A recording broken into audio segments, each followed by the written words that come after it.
Hello there. So you want to know how you can simply go ahead and use Revolut in another country.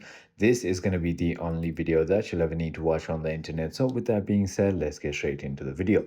So to use Revolut abroad, set up your account, fund it, and then use your physical or virtual card for payments, letting the app automatically convert currency at great rates.